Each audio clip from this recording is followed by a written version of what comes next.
Autre sujet, l'environnement des affaires en Côte d'Ivoire au cœur d'une rencontre aujourd'hui entre le chef du gouvernement ivoirien et des hommes d'affaires ivoiriens et français.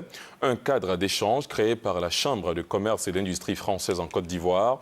Elle a eu lieu aujourd'hui au plateau. Le témoignage d'Alvorassa. Côte d'Ivoire, émergence 2020, les opportunités des affaires est le thème de cette rencontre de partage entre le Premier ministre Daniel Kablan-Duncan et les responsables des entreprises françaises et ivoiriennes.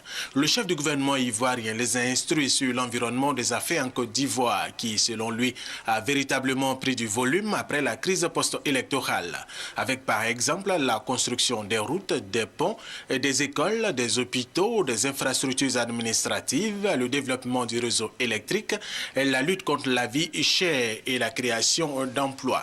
Des activités qui font de la Côte d'Ivoire un pays qui connaît la croissance. Une croissance reconnue par les institutions financières internationales et qui, selon lui, est de plus de 8%. Elle sera plus de 9% fin 2013. La croissance économique inclusive, tirée notamment par les investissements, devrait générer des emplois stables et corrélativement l'augmentation significative des revenus, tant en milieu rural qu'en milieu urbain.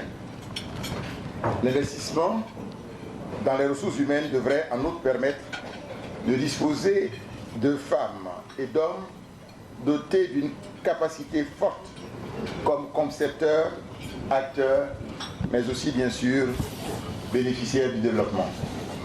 Et le chef du gouvernement ivoirien de reconnaître que le développement de ces activités se fait en partie avec l'appui de la France et surtout les entreprises françaises basées en Côte d'Ivoire. Les chefs d'entreprise présents ont salué l'exposé du Premier ministre qui est rassurant selon eux quant à un environnement des affaires transparent. Nous sommes des financiers, la transparence est obligatoire.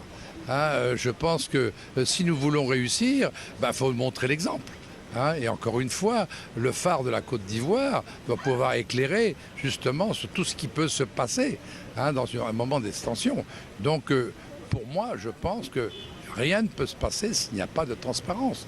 Le Premier ministre a été très fort à ce sujet. Je crois que ce soit en ce qui concerne la justice, en ce qui concerne la sécurité, en ce qui concerne beaucoup de choses.